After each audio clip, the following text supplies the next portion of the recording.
Hello दोस्तों, आज का अपना टॉपिक है स्टेयर। स्टेयर क्या होती है दोस्तों? किसी भी बिल्डिंग में एक फ्लोर से दूसरे फ्लोर तक जाने के लिए जो अपन यूज करते हैं उसको स्टेयर केस कहते हैं। किसी बिल्डिंग स्ट्रक्चर में एक फ्लोर से दूसरे फ्लोर को इंटीग्रेट करने के लिए स्टेयर केस का उपयोग किया जाता है। अब देखो, ये स्टेयर केस का डायग्राम है। इसमें सबसे पहले आपकी जो इंक्लाइन सरफेस होती है, पहले स्लेब बनाई जाती है। उस स्लेब को अपने फ्लाइट बोलते हैं। फ्लाइट की जो थिकनेस होती है उसको वेस्ट बोलते हैं। यहाँ पे इसको जो इस फ्लाइट की थिकनेस है उसको वेस्ट बोलते हैं, ठीक है। और उसके जो ऊपर अपन जो सीढ़ियों पे चलने के लिए अपन जो इंक्लाइंड इंक्लाइंड रेलिंग देते हैं उसको हैंड रेल बोलते हैं। और जो उसके दोनों दोनों एंड पे जो उसको सपोर्ट करने जो लगाते हैं उसको एंड पोस्ट या न्यूल पोस्ट बोलते हैं। और स्टेयर में जो हॉरिजॉन्टल पार्ट होता है उसको ट्रेड बोला जाता है, और जो वर्टिकल पार्ट होता है उसको राइजर बोला जाता है, ठीक है। और दो दो राइजर के बीच की डिस्टेंस को गोइंग बोलते हैं, और दो ट्रेड के बीच की डिस्टेंस को राइज बोलते हैं। और जो जो ट्रेड का जो उभरा हुआ पोर्शन जो आगे निकला होता है डिजाइनिंग के लिए देते हैं उसको नोजिंग बोलते हैं, ठीक है। अब आगे देखते हैं। और जो हैंड रेल को सपोर्ट करने के लिए जो बीच में इंटरमीडिएट जो वर्टिकल सपोर्ट दिया जाता है उसको बेलस्टर बोलते हैं। और जो स्टेयर केस के बाद में जो लैंड प्रोवाइड कराई जाती है उसको लैंडिंग बोलते हैं, जो समतल। जैसे विड्थ कितनी होती है इसकी? 1 to 2 मीटर।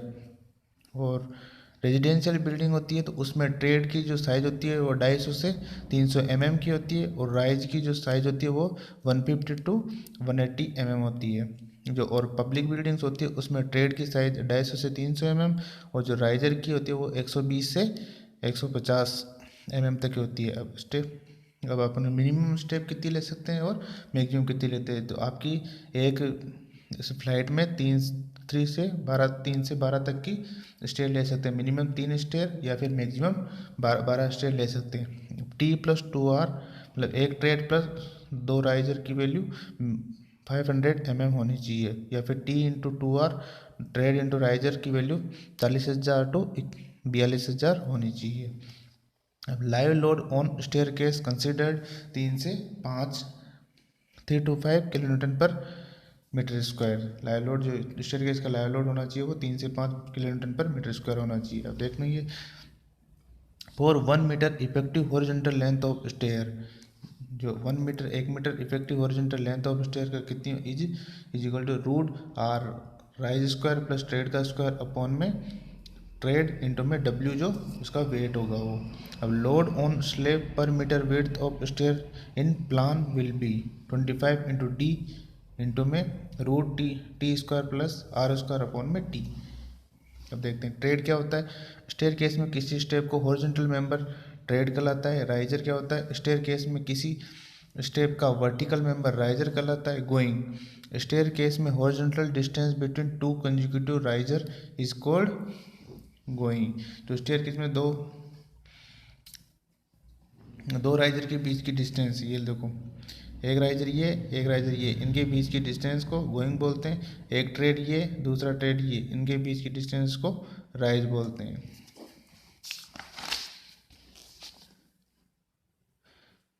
नोजिंग क्या होती है दोस्तों? It is the projected part of the trade beyond the riser is called नोजिंग। किसी भी ट्रेड का राइजर से आगे की तरफ प्रोजेक्ट करता हुआ भाग नोजिंग कहलाता है। राइज क्या होता है? Vertical distance between two consecutive trade, दो ट्रेड के बीच में जो वर्टिकल हाइट होती है उसको राइज बोला जाता है। एंड पोस्ट या नेवल स्टेयर केस में हैंड रेल को सपोर्ट करने के लिए स्टेयर केस के बिगिनिंग और एंडिंग पॉइंट पर लगाया गया वर्टिकल सपोर्ट जिसको एंड पोस्ट या नेवल कहा जाता है। बेलस्टर स्टेयर केस में हैंड रेल को सपोर्ट करने के लिए जो इंटरमीडिएट वर्टिकल सपोर्ट लगाते हैं उसको बेलस्टर कहते हैं। हैंड रेल क्या होती है? स्टेयर केस में लगाया गया इंक्लाइन मेंबर जिस पर उतरते और चढ़ते समय हाथ रखा जाता है हैंड रेल कहलाता है। हैंड रेल की हाइट ट्रेड के टॉप से 75 से 75 से 80 सेंटीमीटर रखी जाती है। हैंड रेल की जो हाइट होती है वो 75 से 80 सेंटीमीटर रखी जाती है। 100 फीट क्या होता है? Bottom most part of the staircase is called 100 feet. Bottom जो बॉटम मोस्ट पार्ट होता है स्टेयर केस का उसको सोपिट बोलते हैं। लैंडिंग क्या होता है, स्टेयर केस में प्रत्येक फ्लाइट के एंड पर बनाया गया हॉरिजॉन्टल प्लेटफॉर्म लैंडिंग कहलाता है। फ्लाइट क्या होती है, किसी स्टेयर केस में फ्लोर से लैंडिंग तक, लैंडिंग से रूफ तक या एक लैंडिंग से दूसरी लैंडिंग तक एक ही डायरेक्शन में बनाया गया कंटिन्यूस स्टेप फ्लाइट कहलाता है। मतलब वर्टिकल जो इंक्लाइन मेंबर होता है उसको स्लेप करते हैं। स्टेयर केस में किसी भी फ्लाइट के मिनिमम नंबर ऑफ स्टेप 3 से कम नहीं होनी चाहिए तथा मैक्सिमम नंबर ऑफ स्टेप 12 से अधिक नहीं होनी चाहिए। पिच या स्लोप, किसी भी अपन स्टेयर का जो मिनिमम स्लोप है वो 25 और मैक्सिमम 40 डिग्री, तो 25 से 40 डिग्री के बीच में अपना हॉरिजॉन्टल इंक्लिनेशन, स्लेब का इंक्लिनेशन, स्टेयर का इंक्लिनेशन होना चाहिए। मिनिमम इंक्लिनेशन 25 और maximum inclination 40 degree.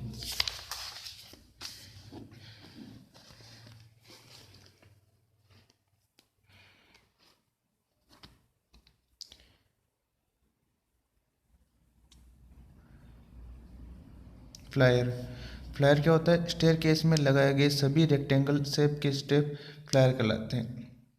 Stair case में लगाए गए सभी रेक्टेंगुलर शेप के स्टेप फ्लायर कहलाते हैं। विंडर क्या होता है, WINDER, विंडर, नैरो प्लेसेस पर जहाँ पर प्रॉपर लेंथ और विड्थ स्टेयर केस को बनाने के लिए अवेलेबल नहीं हो, ऐसी जगह पर स्टेयर केस की डायरेक्शन को चेंज करने के लिए लगाए गए ट्राइंगल शेप का स्टेप वाइंडर कहलाता है। वेस्ट, स्टेयर केस में स्टेप को सपोर्ट करने के लिए बनाए गए RC या CC मेंबर की थिकनेस वेस्ट कहलाती है। जो उस इंक्लाइंड स्लेब देते हैं RCC या CC की, उसको उसकी थिकनेस को वेस्ट बोलते हैं। स्ट्रिंगर, स्टेयर केस में स्टेप को सपोर्ट करने के लिए बनाया गया इंक्लाइंड मेंबर स्ट्रिंगर कहलाता है। स्टेप को सपोर्ट करने के लिए बनाया गया इंक्लाइंड मेंबर स्ट्रिंगर कहलाता है। Line of नोजिंग, it is the imaginary line which is meeting ends of नोजिंग is called. जो अपना स्टेयर केस में ट्रेड का जो आगे का प्रोजेक्टेड पार्ट उभरा हुआ भाग होता है, उनकी जो टॉप मोस्ट पॉइंट को मिलाने वाली रेखा को ही लाइन ऑफ नोजिंग कहते हैं। स्कोटिया, स्टेयर केस में स्टेप की अपीयरेंस को बढ़ाने के लिए तथा नोजिंग को सपोर्ट करने के लिए इसके नीचे लगाया गया मेंबर, यानी ट्रेड के नीचे जो नोजिंग होती है, उस नोजिंग के नीचे उसको सपोर्ट करने के लिए जो पत्थर लगाया जाता है उसको स्कोटिया बोलते हैं। स्टेयर केस में मिनिमम हेडरूम, स्टेयर केस में मिनिमम हेडरूम स्टेयर केस में मिनिमम हेडरूम 2.1 मीटर से कम नहीं होना चाहिए। अब आपका classification of staircase, staircase कितने टाइप की होती है। सबसे पहले है straight staircase, quarter turn staircase, half turn या dog legged staircase, open well staircase, bifurcate staircase, circular staircase या स्पाइरल स्टेयर केस। सबसे फर्स्ट है स्टेयर मतलब जिसमें बीच में कोई टर्न नहीं हो। इस स्टेयर का ऐसी जगह पर किया जाता है जहाँ पर स्टेयर केस बनाने के लिए प्रॉपर लेंथ अवेलेबल हो लेकिन प्रॉपर विड्थ अवेलेबल नहीं हो। इस प्रकार बनाई जाती है जो आप विड्थ ऑफ स्टेयर केस। अब सेकेंड है अपना क्वार्टर टर्न स्टेयर केस, जो एक तरफ एक टर्न होता है, उसमें 90 डिग्री एंगल होता है बीच में टर्न में।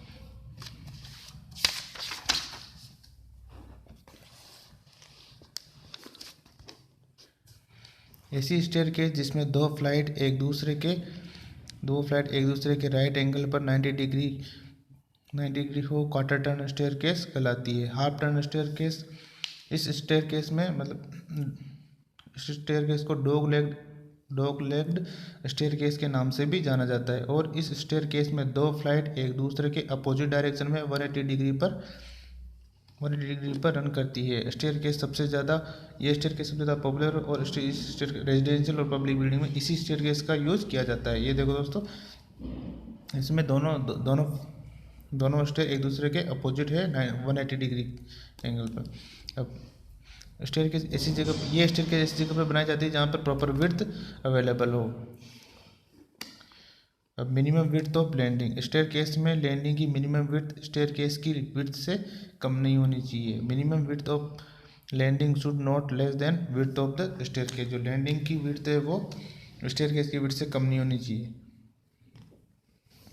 ओपन वेल स्टेयर केस, इस स्टेयर केस में दो फ्लाइट के मध्य बीच में ओपन स्पेस होता है जिसे जिसके कारण इस स्टेयरकेस में प्रॉपर लाइट और वेंटिलेशन मेंटेन होता है, इसलिए इसे मोस्ट कंफर्टेबल स्टेयरकेस कहते हैं। मतलब ये क्वार्टर टर्न की ही है, बस बीच में स्पेस दे देते हैं दो दो स्टेयर के बीच में।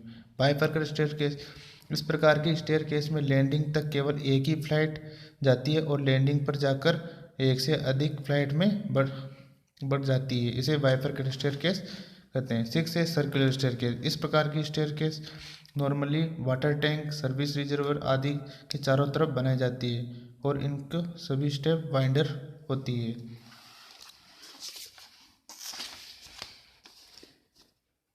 दूसरा है स्पाइरल स्टेयरकेस, इस प्रकार की स्टेयरकेस आरसीसी और कास्ट आयरन की बनी हुई होती है और इस स्टेयरकेस का उपयोग ऐसी जगह पर किया जाता है जहां पर प्रॉपर लेंथ और विड्थ अवेलेबल नहीं हो, अर्थात यह स्टेप नैरो प्लेसेस पर रिकमेंडेड की जाती है और इस स्टेयरकेस को 1.5 मीटर इंटू 1.5 मीटर के स्पेस में बनाया जा सकता है, लेकिन यह स्टेयरकेस बहुत ही डेंजरस होती है, इसलिए नॉर्मल कंडीशन में इसका उपयोग नहीं किया जाता है। ठीक है दोस्तों, ये आपकी स्टेयर कंप्लीट हुई।